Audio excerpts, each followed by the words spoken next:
অসুস্থতার নাটক করে কুন্তলা প্ল্যান বেচতে দিল রূপা। হ্যাঁ বন্ধুরা, আমরা এমনটা দেখতে পাবো অনুরাগা ধারাবাহিকের আগামী পর্বগুলোতে।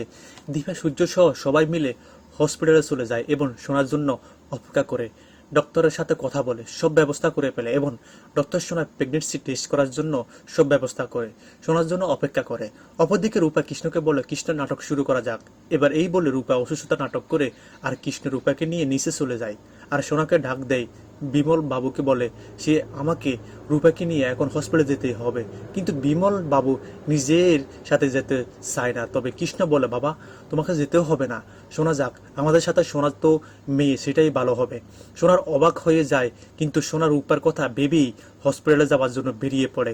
অপরদিকে সোনা যেভাবে বাইরে বের হচ্ছিল কুন্তলা সেটা গাড়িতে বসে দেখতে পায়।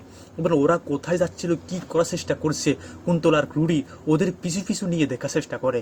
এরপরে দেখা যায় রূপাকে নিয়ে হসপিটাল চলে যায়, কৃষ্ণর সাথে সোনাও যায়। দীপা সুস্থ সবাই যেখানে সাথে, এবং রূপা তখন কৃষ্ণর কোলে থেকে নেমে দাঁড়ায় এবং সোনাকে বলে যে, সোনা আমি নাটক করছিলাম, তোমাকে হসপিটাল নিয়ে আসার জন্য। সোনাকে প্রচণ্ড রেগে যায়। সেখানে চাদর মুড়ি দিয়ে রুডি এবং রুডির মা এসে হাজির হয়, সবটা দেখার চেষ্টা করে। দীপা সূর্যকে সবাই মিলে সোনাকে বলে যে, সোনা আজ আমরা যা বলবো তোকে সেটা শুনতেই হবে। আজ এখানে তোর প্রেগনেন্সি টেস্ট হবে। আমার বিশ্বাস, আমাদের সবার বিশ্বাস, তোকে ভুল বোঝানোর হয়েছে, মিথ্যে বোঝানো হয়েছে। ঘটিটার সামনে, সত্যিটার সামনে আনার জন্য আমরা এইসব কিছু করেছি। রূপার নাটক করেছে।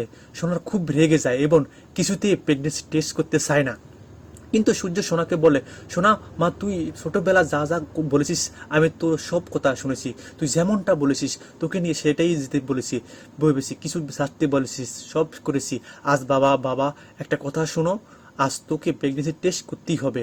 সোনা বাবা মায়ের কথা শুনে এবং ডক্টর এসে যখন সোনাকে বলে প্রেগনেন্সি টেস্ট করার জন্য, তখন সোনা ওদের সাথে চলে যায়। কুন্তলা আড়াল দাঁড়িয়ে সবটা দেখে এবং কুন্তলা বুঝতে পারে তার প্ল্যান বেঁচতে গেল।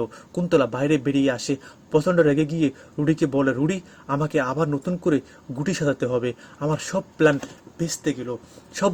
তবে রুডি কুন্তলাকে বলে, মা তুমি আমার উপর ভরসা রাখো, আমি যা করার করবো। এবার রুডি খেলা জমিয়ে দেবে। কুন্তলা রুডিকে বলে, তোমার উপর ভরসা ঠিকই আছে রাখলাম, কিন্তু মনে রেখো তুমি উল্টা পাল্টা কিছু করলে তোমার মম আবার নতুন করে গুটি সাজাবা, তারপর প্রতিশোধ নেবে। অন্যদিকে দেখা যায় সোনা সব প্রেগনেন্সি টেস্ট করার পর রিপোর্ট দেয় এবং সেখানে রিপোর্ট নেগেটিভ আসে। সোনা কাঁদতে কাঁদতে বাড়ি ফিরে যায় এবং মা বাবা সবাই ঠিক বলছে তা বুঝতে পারে সোনা, নিজের ভুলটাও বুঝতে পারে সোনা। কাঁদতে কাঁদতে সবাই বলে, আমি প্রেগনেন্ট না মা, আমাকে অনেকবার বলেছে বাবা বোন সবাই বলেছে, কিন্তু আমি কারোর কথা শুনিনি।